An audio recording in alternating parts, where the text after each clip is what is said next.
Of all the natural disasters that pose a threat to the human race, none top the lingering devastation of the volcano. History and science have shown us that large volcanoes can cause death and great changes in human civilization from across the world, long after their eruption has taken place. In 1815, the Tambora volcano was preparing to erupt on the island of Sumbawa in Indonesia. Between April 5th and 10th, loud explosions could be heard over 1,200 miles away. Some mistook the eruption as the sound of cannon fire and sent out troops to protect the surrounding land and sea. Most had no idea that the largest volcanic eruption in recorded history was about to take place. The intensity and type of eruption is determined by the density of the magma. When magma is thin and runny, gases escape much easier and can lead to effusive eruptions, which involve slower lava flows which can persist for many years.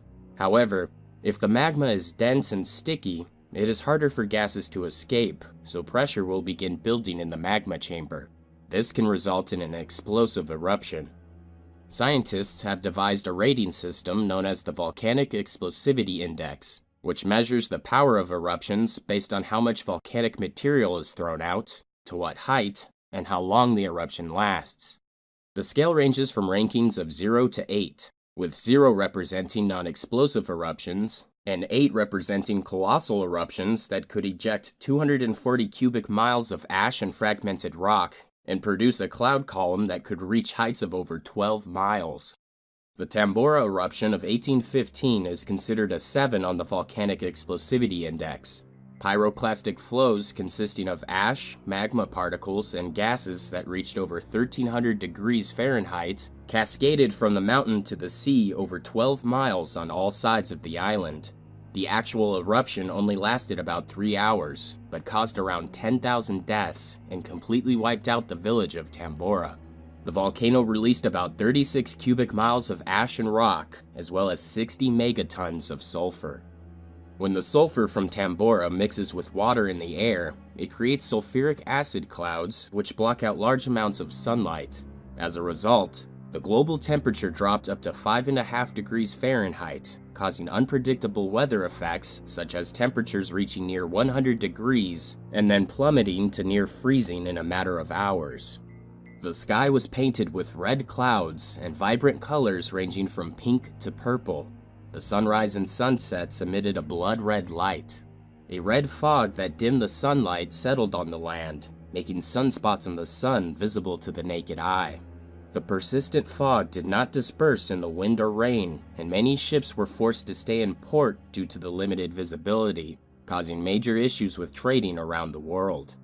Heavy snowfall and frost persisted through the summer months of 1816, destroying most of the food crops in Asia, North America, and Europe. As famine takes hold, the livestock die in masses, and the people begin to follow soon after. Different types of illness spread, and the sulfur in the air causes lung infections. The monsoon season is altered, causing flooding in China and droughts in Africa. The widespread starvation forces thousands around the world to evacuate their homes in search of better lands. As the after effects of volcanic eruptions take their toll on the Earth, humanity begins to spiral into desperation. This desperation leads to a rise in crime rates as the foundations of civilization begin to crumble. The poor quality of the environment creates disease and helps it flourish, and without food and work, people begin to huddle up in major cities, which allows various illnesses to spread faster and further. None are safe from the rising death toll, and with military numbers dwindling, few are left to protect the land from ensuing chaos. Many lose faith in their kings, and question if their hard times are the result of a punishment from God for their leaders' wrongdoings. Some experts believe that large volcanoes were the catalyst for revolutions throughout history. A weakened society could also fall prey to attacks from outside enemies. Although technology and science has helped us to better understand volcanoes, we still don't know enough about them to predict how or when they will erupt. On May 18, 1980, Mount St. Helens erupts. An earthquake causes the north side of the mountain to break away, creating the largest landslide ever recorded. The change in pressure causes the volcano to erupt out the side of the mountain, killing 57 people, including scientists who thought they were at a safe distance. Another major issue is evacuating people to a safe distance. With the Earth's population over 7 billion, major cities have grown in size and numbers. Today, around 70 large cities and 116 million people live dangerously close to active volcanoes.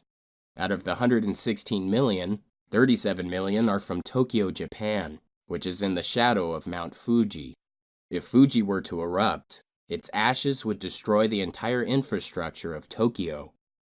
More than 75% of volcanoes are located in the Pacific Ocean, in an area known as the Ring of Fire.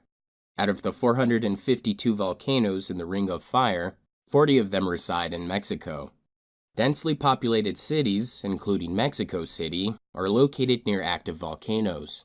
Multiple evacuations and unreliable warnings have caused many people in these areas to ignore signs of volcanic eruption, and experts fear that many will not leave until it is too late. If a large eruption were to take place near a major city in today's times, the death toll could be in the millions. With communication and electricity shut off, people would go into a panic and jam the roads with vehicles, leaving many without an exit. Those traveling on foot may not be able to make it to a safe distance in time before the eruption took place. The loss of power would also affect security systems, leaving people and their possessions defenseless to crime. It's only a matter of time until the next colossal volcanic eruption takes place, and many question if we will be prepared, or possibly meet our ends.